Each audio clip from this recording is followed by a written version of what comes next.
A WWE vive do drama, mas às vezes a raiva dentro do círculo quadrado não é apenas para exibição.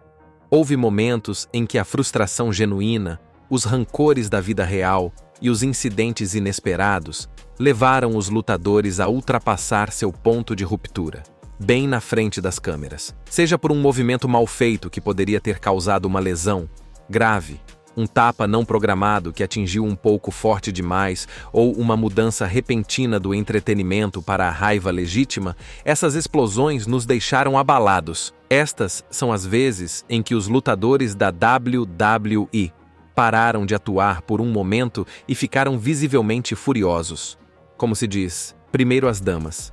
A amizade na vida real entre Becky Lynch e Charlotte Flair foi documentada exaustivamente.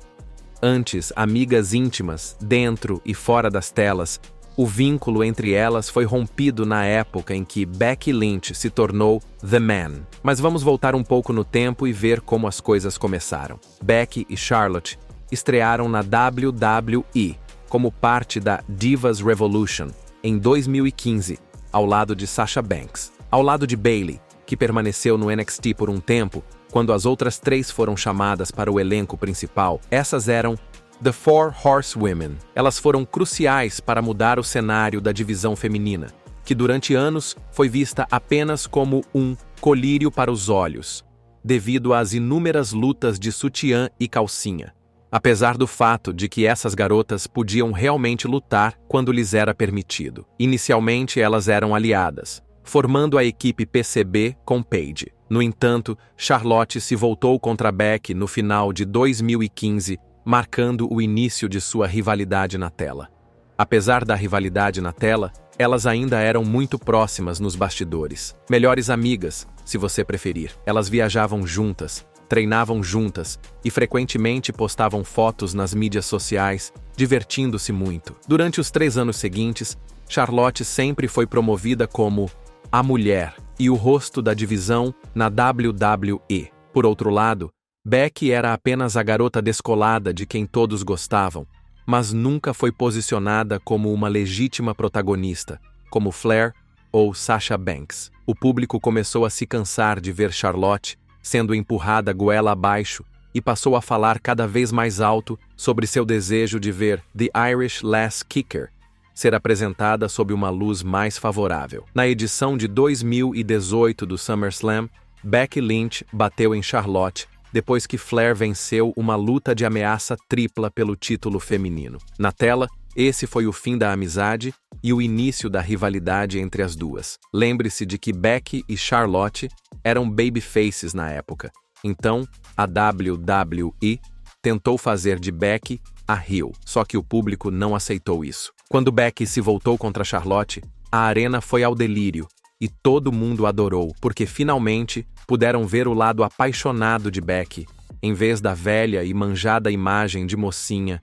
Estou feliz por estar aqui. Eles ainda tentaram, por cerca de um mês, retratá-la como uma heel, mas o público adorou cada segundo que viu Becky na TV. Portanto, eles não tiveram outra escolha a não ser mudar e adotar a imagem de anti-heroína de Becky, o que impulsionou sua ascensão monumental como The Man. Durante esse período, a rivalidade de Becky e Charlotte se tornou pessoal, com Becky chamando Charlotte de plástica e acusando-a de estar sempre sob os holofotes. Charlotte ainda era a estrela de ouro da WWE, mas Becky tornou-se organicamente a favorita dos fãs. A crescente competição entre elas causou um rompimento na amizade na vida real. Charlotte estava frustrada com seu booking, sentindo que estava perdendo credibilidade, enquanto Becky havia se solidificado como uma das principais estrelas da empresa. Em 2021,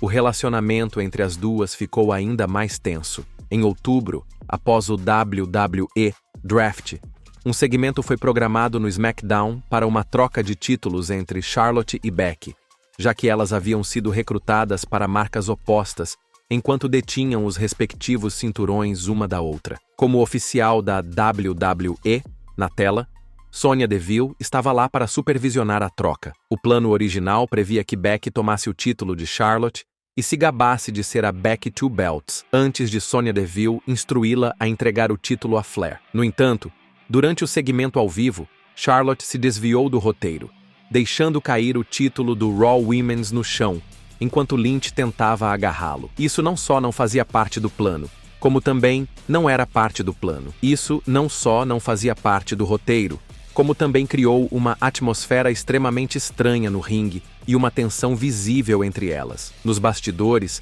a situação se transformou em um confronto acalorado entre Becky e Charlotte, e a gerência da WWE interveio para aliviar a tensão. Becky ficou furiosa com as ações de sua ex-amiga, chamando-as de extremamente antiprofissionais. Ah, mas não foi só Becky que ficou com raiva da A Rainha. Sonya Deville, que também participou do segmento, disse que estava brava o suficiente para querer brigar com Charlotte devido ao incidente. Agora, lembre-se de que Sonya Deville é uma ex-lutadora de MMA. Tipo, de verdade, acho que não precisamos apostar em quem teria vencido essa luta. Independentemente disso, mais tarde, durante uma entrevista, Becky confirmou que Charlotte agiu contra o plano acordado, o que levou à briga nos bastidores. Ela também admitiu que estava furiosa com a situação. Mais tarde, Becky também reconheceu em outras entrevistas que a amizade das duas nunca havia se recuperado da rivalidade profissional e do incidente da troca de títulos no SmackDown. Ela admitiu que elas não eram mais próximas, mas mantinham o respeito profissional. Charlotte, em suas próprias entrevistas, foi mais vaga sobre a situação, dizendo que se concentrou em fazer o que era melhor para si mesma. Uma coisa é certa: as duas não são mais amigas. E não há como saber se algum dia voltarão a ser. Por falar em Charlotte Flair, no entanto, ela também esteve envolvida no momento seguinte.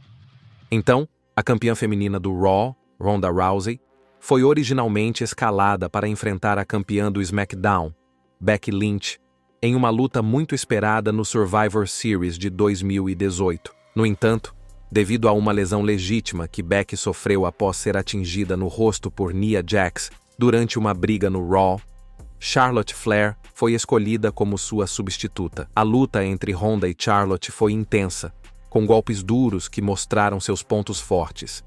À medida que a luta avançava, a frustração de Flair se tornava cada vez mais evidente. Então, em uma virada inesperada, ela atacou violentamente Ronda com um bastão de kendo, resultando em uma desqualificação. No entanto, o ataque não parou por aí. Flair continuou sua investida, usando cadeiras e outras armas para causar mais danos. Esse momento marcou uma grande virada para Flair. Mas é aqui que as coisas ficam complicadas. Assim como na vez em que Becky se tornou heel contra Charlotte e os fãs ficaram furiosos ao apoiar The Man, quando Flair se tornou heel contra a babyface Ronda, dando uma surra na ex-medalhista olímpica, eles a agradeceram em voz alta. Por quê? Porque os fãs estavam cansados da rápida ascensão de Ronda na WWE. Como estava acostumada com o apoio generalizado dos fãs, o chefe a pegou desprevenida, e Rousey ficou claramente afetada pela recepção hostil. Ela parecia genuinamente chateada quando saiu do ringue e foi para os bastidores, onde os oficiais da WWE e outros lutadores observaram sua reação. Esse momento provocou discussões internas sobre como ajustar seu caráter no futuro, levando a uma mudança em sua personalidade na tela. Em entrevistas posteriores, Rousey expressou abertamente sua frustração com a reação do público, admitindo que se sentia desconfortável por ter sido escalada como babyface quando o público estava se voltando contra ela. Ela fez um comentário famoso: "Eles me vaiaram para fora do estádio. Fodam-se vocês." Esse evento se tornou um ponto de virada para a carreira de Rousey na WWE. A reação inesperada do público e sua visível frustração fizeram com que Rousey adotasse uma personalidade de calcanhar, alinhando seu caráter na tela mais de perto com a percepção do público sobre ela. Falando de lutadores que o público estava esperando e que se tornariam rebeldes, lembra-se da versão The Big Dog de Roman Reigns durante a preparação para o confronto de alto nível no No Mercy de 2017, foi realizada uma promo marcante entre John Cena e Roman Reigns no Raw. O objetivo era apenas criar expectativa para o confronto, mas fez muito mais do que isso. Durante a assinatura do contrato, Cena e Reigns se envolveram em uma troca verbal acalorada. Cena, conhecido por suas habilidades excepcionais ao microfone, criticou Reigns, alegando que ele havia sido protegido pela gerência da WWE e que não tinha talento genuíno. Em um determinado momento, Reigns tropeçou em suas palavras, o que levou a uma pausa incômoda. Cena aproveitou a oportunidade e comentou: "Isso se chama promoção, garoto. Se você quer ser o chefão, vai ter que aprender a fazer isso." Essa fala não roteirizada aumentou a autenticidade da troca de palavras e ressaltou a tensão entre os dois, com a reação do público. Dava para perceber que Roman estava com raiva, porque logo em seguida ele chamou Cena de fake ass bitch, vadia falsa. Não uma, mas 2 vezes. Visivelmente frustrado, Roman tentou recuperar a compostura, mas teve dificuldades para se igualar a Cena no microfone. Sua irritação era evidente, e o segmento expôs seu trabalho no microfone, especialmente contra um veterano como o Big Match John. Refletindo sobre o incidente anos mais tarde, Roman admitiu em uma entrevista no podcast After the Bell que ele apagou durante a promo, reconhecendo que a experiência, embora desafiadora, acabou por torná-lo um artista melhor. Em suas palavras, "Acho que o fato de estar nessa posição e passar por essa experiência me tornou melhor." Bem, se você quiser ver o copo meio cheio, a verdade é que esse confronto foi um momento crucial na carreira de Roman. Ao longo dos anos, Reigns transformou completamente suas habilidades no microfone, evoluindo para a aura inigualável do nosso Tribal Chief. Sua capacidade de controlar o público com poucas palavras e ritmo deliberado se tornou um de seus pontos fortes. E talvez Cena seja uma das pessoas a quem devemos agradecer por isso. Mas lembre-se de que essa não foi a única vez que John Cena irritou um membro da lendária família Anoa'i. Na verdade, ele havia feito isso alguns anos antes com um dos primos de Roman. Na preparação para a WrestleMania 28, a WWE estava promovendo uma das maiores lutas de sua história, John Cena vs The Rock. Chamada de Once in a Lifetime, essa luta tinha o objetivo de colocar 2 dos maiores ícones da WWE, um contra o outro, um representando a Attitude Era e o outro encarnando a moderna PG Era. Mas o que tornou essa disputa única foi o fato de haver uma tensão real nos bastidores. Cena sempre se manifestou contra o fato de os lutadores de meio período voltarem e ocuparem as vagas no evento principal, pois acreditava que isso prejudicava o trabalho árduo dos artistas de tempo integral que levavam a empresa adiante semana após semana. Ele achava que esses superastros que retornavam, embora fossem atrações valiosas, atrapalhavam a narrativa de longo prazo e tiravam oportunidades dos lutadores que se dedicavam à WWE o ano inteiro. Embora Cena respeitasse publicamente The Rock nos bastidores, ele tinha problemas com o fato de The Rock ter trocado a WWE por Hollywood e só ter retornado quando era conveniente. The Rock, por outro lado, achava que Cena não valorizava seu legado, mas as coisas começaram a ferver em uma noite específica de março de 2012, durante um segmento promocional no Raw, que se tornou um momento decisivo na briga que levou à WrestleMania 28. Foi um caso raro em que a tensão da vida real foi transferida para o ringue, aumentando a rivalidade já acalorada e fazendo com que o confronto final parecesse ainda mais pessoal e autêntico para os fãs. Como parte de sua preparação para a WrestleMania, Cena e The Rock se envolveram em uma série de trocas verbais acaloradas. Esperava-se que The Rock, um dos maiores oradores da história da WWE, destruísse Cena verbalmente nesses segmentos. Ele já havia feito isso antes com superestrelas como Stone Cold e Triple H, mas Cena não estava recuando. Durante a promoção, Cena ficou no ringue com sua confiança presunçosa característica. Ele tinha um objetivo: provar que The Rock, apesar de todo o seu carisma, não era tão perspicaz quanto costumava ser. Quando The Rock estava fazendo uma de suas promos apaixonadas, Cena o interrompeu de repente. Ele olhou para o pulso de The Rock, semicerrando os olhos, como se tivesse notado algo estranho, e então Com um sorriso malicioso, Cena quebrou completamente a compostura de The Rock, dizendo: "Não preciso de anotações da minha promoção no meu pulso." O público reagiu imediatamente. Cena tinha acabado de chamar a atenção de The Rock, que era conhecido por seu raciocínio rápido e suas promos magistrais, por ter escrito notas em seu pulso para ajudá-lo a se lembrar de suas falas. Embora alguns lutadores ocasionalmente usassem dicas ou sugestões, era raro que alguém da estatura de Rock dependesse de anotações escritas, o que tornava esse momento particularmente surpreendente. A câmera deu um zoom e, com certeza, havia palavras visíveis escritas no pulso de The Rock. Era uma regra tácita na WWE, que os lutadores deveriam se lembrar de tudo na hora, e Cena tinha acabado de expor The Rock na televisão ao vivo. Por um breve momento, The Rock pareceu abalado. Sua confiança habitual havia desaparecido. Ele cerrou a mandíbula, olhou para Cena e seus olhos brilharam de raiva. The Rock tentou se esquivar e terminar sua promoção, mas ficou claro que Cena o havia irritado. Após o show, The Rock ficou furioso. De acordo com relatos, ele invadiu os bastidores e confrontou Cena sobre o momento. Para The Rock, não se tratava apenas de uma promoção. Era algo pessoal. Ele se sentiu desrespeitado, como se Cena estivesse insinuando que ele havia perdido a vantagem e não poderia mais atuar no mais alto nível. Cena, no entanto, defendeu o que fez. Para ele, aquilo era apenas uma questão de negócios, uma forma de aumentar a intensidade da luta e torná-la mais intensa. Mas The Rock não viu as coisas dessa forma. Várias fontes, inclusive membros da WWE, confirmaram mais tarde que essa foi a noite em que The Rock percebeu o quanto Cena estava tornando a briga pessoal. Em uma entrevista anos mais tarde, Cena reconheceu que expôs deliberadamente The Rock porque queria testá-lo, para ver se The Rock ainda estava tão afiado quanto estava durante a Attitude Era. Apesar das tensões, The Rock e Cena foram ao evento principal da WrestleMania 28, onde The Rock derrotou Cena diante de uma multidão recorde em Miami. No entanto, a tensão na vida real nunca desapareceu completamente.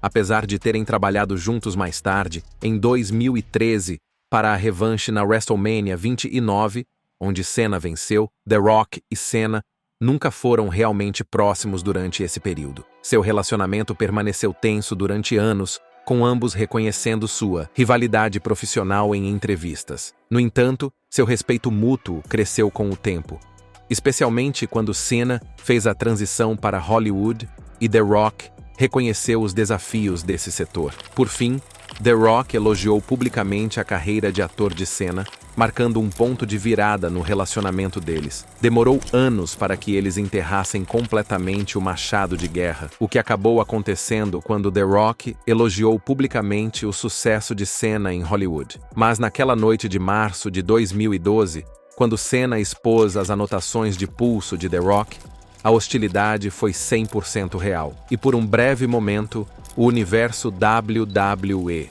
viu The Rock, um dos artistas mais inabaláveis da história, visivelmente furioso. Esse momento acrescentou uma camada extra de autenticidade à briga entre eles, elevando a rivalidade aos olhos dos fãs e da gerência da WWE. E isso provou que a tensão entre eles era mais do que apenas uma história dramática, fazendo com que o confronto na WrestleMania parecesse ainda mais importante. Falando de momentos importantes da WrestleMania, na WrestleMania 34, Brock Lesnar defendeu seu campeonato universal contra Roman Reigns em um evento principal altamente físico.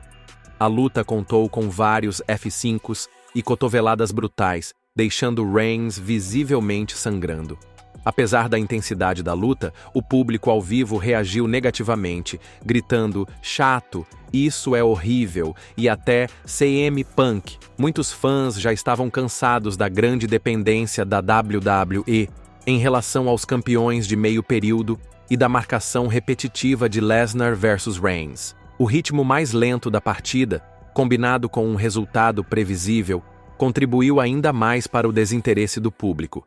E alguns até se divertiram, jogando bolas de praia na multidão. Após sua vitória, Lesnar, visivelmente frustrado, invadiu os bastidores empurrando agressivamente os membros da equipe e batendo uma porta atrás de si. Em um momento capturado pelas câmeras da WWE para um documentário do WWE 24, Lesnar jogou o cinturão do Universal Championship em direção ao presidente da WWE, Vince McMahon. McMahon, pego de surpresa, respondeu chamando Lesnar de idiota. As razões por trás das ações de Lesnar têm sido amplamente debatidas. Alguns relatos sugerem que ele ficou frustrado com a reação sem brilho do público e com a execução geral da luta. Outros especulam que mudanças criativas de última hora contribuíram para sua raiva. Originalmente, esperava-se que Lesnar deixasse o título para Reigns e voltasse para o UFC. Mas Vince McMahon e outros executivos importantes da WWE acabaram decidindo estender o reinado do título, supostamente devido a incentivos financeiros e ao desejo de prolongar o domínio de sua história para aumentar a audiência e as compras de pay-per-view. Independentemente da intenção, o incidente continua sendo um dos momentos pós-jogo mais comentados da história da WrestleMania, atraindo comparações com outras explosões polêmicas pós-jogo, como a reação acalorada de Batista após o Royal Rumble de 2014. Falando em Brock Lesnar, essa não foi a única vez que a fera encarnada ficou visivelmente chateada. No Royal Rumble de 2018, uma luta de ameaça tripla pelo campeonato universal contou com Brock Lesnar, Braun Strowman e Kane. Durante a partida, as tensões aumentaram quando Strowman deu uma joelhada na cabeça de Lesnar, provocando uma retaliação imediata e vigorosa da The Beast Incarnate, né?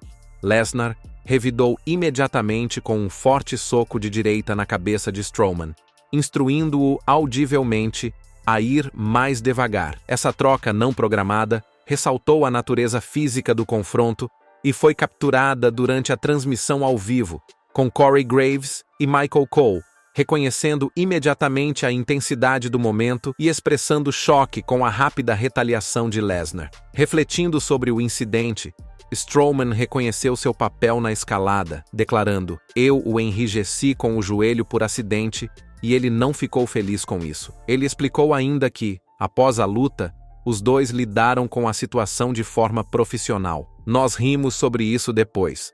As coisas são como são. Fomos para a parte de trás e eu disse: 'Ei, foi mal.' Ele disse a mesma coisa e seguimos com nossa vida." Strowman enfatizou o respeito mútuo entre eles, observando que ambos são homens muito dominantes e que essa fisicalidade faz parte do negócio. Bem, pelo menos sabemos que Strowman pode levar um soco. Se existe um cara que você não quer deixar irritado durante uma luta, esse cara deve ser o maldito Brock Lesnar.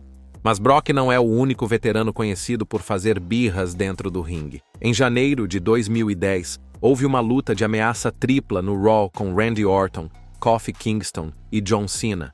Durante a luta, ocorreu um incidente que teve repercussões significativas na carreira de Kofi. Para adicionar um pouco de contexto, essa foi a época em que Randy Orton ficou careca e começou a chutar a cabeça de todos como uma ameaça. Dessa vez, era Kofi que estava planejando receber o chute de Orton. Para que isso acontecesse, Kofi tinha que permanecer no tapete para que Orton pudesse prepará-lo, mas Kingston se levantou prematuramente, possivelmente devido a um erro de comunicação, interrompendo os planos iniciais. Orton tentou empurrar Kingston de volta para o chão, mas Kingston se levantou novamente, forçando Orton a improvisar, aplicando um forte RKO. Frustrado, Orton gritou audivelmente: "Estúpido, estúpido, estúpido", para Kingston imediatamente após garantir a vitória por pinfall. Essa falha de comunicação gerou tensão nos bastidores, com Orton expressando seu descontentamento à gerência da WWE. Diversos relatórios e relatos internos, incluindo entrevistas com ex-escritores da WWE e membros do setor, sugeriram que o incidente afetou negativamente a trajetória da carreira de Kingston. Dave Meltzer, do Wrestling Observer Newsletter, observou que a frustração de Orton pode ter influenciado a decisão da WWE de interromper a promoção de Kingston, embora a WWE nunca tenha confirmado isso oficialmente. Na época, havia rumores de que Kingston era candidato a uma promoção, incluindo uma possível vitória na luta Money in the Bank Ladder Match na WrestleMania 26. No entanto, depois dessa luta, as aparições de Kingston na televisão diminuíram e ele sofreu uma série de derrotas, muitas vezes sendo relegado ao status de meio de tabela. Quase uma década depois, em 2019, a WWE reacendeu a briga entre Kingston e Orton, dessa vez em circunstâncias bem diferentes. A essa altura, Kofi havia conquistado o apoio maciço dos fãs, em grande parte alimentado pelo movimento Kofi Mania, que viu os fãs se unirem a ele como um azarão que merecia uma oportunidade de conquistar o título mundial, o que levou à sua tão esperada corrida pelo título da WWE. A WWE aproveitou a história da vida real dos dois para aprofundar o enredo, reconhecendo as tensões do passado e permitindo que Kingston abordasse os obstáculos que havia enfrentado. Durante uma partida no SmackDown, Kingston fez referência ao confronto de 2010, zombando de Orton com a mesma provocação "Stupid, stupid, estúpido". Esse retorno não apenas envolveu os fãs de longa data da WWE, mas também serviu como uma forma de integrar o atrito da vida real à narrativa. Embora a rivalidade na tela continuasse intensa, Kingston e Orton declararam mais tarde em entrevistas que haviam superado o incidente, demonstrando respeito mútuo pela carreira um do outro. Em uma entrevista ao WWE's The Bump, Kofi refletiu sobre a história dos dois, afirmando: "No final das contas, nós dois somos competidores e às vezes as coisas esquentam. Mas eu respeito Randy por tudo o que ele fez e nós dois seguimos em frente". Da mesma forma, Orton reconheceu em uma entrevista separada que suas tensões passadas eram águas passadas e que ele admirava a resiliência de Kingston. Infelizmente, o mesmo não pode ser dito sobre essa situação. No Survivor Series de 1997, Bret Hart estava escalado para defender seu WWE Championship contra Shawn Michaels em Montreal, Quebec. Bret Hart era um dos pilares da WWE desde os anos 80, obtendo sucesso tanto em competições de tag team quanto em individuais. Em 1996, Hart assinou um contrato sem precedentes de 20 anos com a WWE, simbolizando a lealdade mútua. No entanto, apenas um ano depois, a WWE estava com dificuldades financeiras devido à forte concorrência da WCW. Para reduzir a pressão financeira, Vince incentivou Bret a explorar oportunidades com a WCW, levando Hart a assinar um contrato lucrativo com a promoção rival enquanto ainda detinha o WWE Championship. No entanto, a partida iminente de Hart representou um grande dilema. Ele não estava disposto a perder o título para Shawn no Canadá, pois se via como um herói nacional representando a luta livre canadense. Além disso, sejamos realistas. Sua antiga rixa pessoal com o cara, alimentada por tensões nos bastidores da vida real e comentários desrespeitosos, fez com que ele fosse inflexível em não deixar o título para seu rival em casa. Hart propôs manter o título no Survivor Series e desistir ou perdê-lo em uma data posterior. Inicialmente, Vince concordou com uma final por desqualificação, permitindo que Bret ficasse com o título. Entretanto, mais tarde, ele ficou preocupado com a possibilidade de Hart aparecer na televisão da WCW, com o título da WWE, o que poderia prejudicar a reputação da WWE. Para evitar esse risco, Vince conspirou com Michaels, Triple H e um grupo seleto de oficiais para mudar o final da luta sem o conhecimento de Bret. A sequência acordada envolvia Michaels aplicando o movimento característico de Hart, o sharpshooter, com o árbitro temporariamente incapacitado. Hart deveria reverter o golpe, levando a uma finalização por desqualificação após interferência externa. No entanto, o verdadeiro plano de McMahon era fazer com que o árbitro pedisse o gongo imediatamente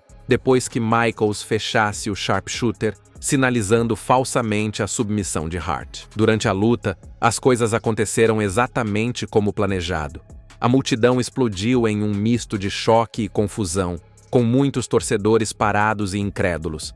A tensão na arena se tornou palpável, pois o público sentiu que algo controverso estava se desenrolando diante de seus olhos. Ao contrário do que havia sido combinado, o árbitro Earl Hebner, sob as ordens de McMahon, imediatamente pediu o gongo, indicando uma finalização. Hart, percebendo que havia sido enganado, ficou completamente furioso. Ele cuspiu no rosto de Vince, destruiu os equipamentos e as câmeras do ringue e traçou as letras WCW no ar, simbolizando sua partida iminente. Nos bastidores, Bret também confrontou Vince, dando-lhe um soco e deixando-o com um olho roxo. O Montreal Screwjob teve implicações profundas para todos os envolvidos. O relacionamento de Bret com a WWE foi abalado, o que levou à sua saída para a WCW, onde ele nunca alcançou o mesmo nível de sucesso. Enquanto isso, a reputação de Michaels entre os fãs e colegas lutadores foi prejudicada, pois muitos o consideravam cúmplice da traição. Embora ele tenha se arrependido mais tarde, a controvérsia o acompanhou por anos, afetando sua posição no setor. Décadas depois, o Screwjob continua sendo um dos momentos mais controversos da história da luta livre. Esquecemos algum momento memorável em que os lutadores da WWE ficaram genuinamente furiosos? Deixe-nos saber sua opinião na seção de comentários e antes de ir embora, não se esqueça de curtir este vídeo e se inscrever no Ring Rivals para não perder os próximos.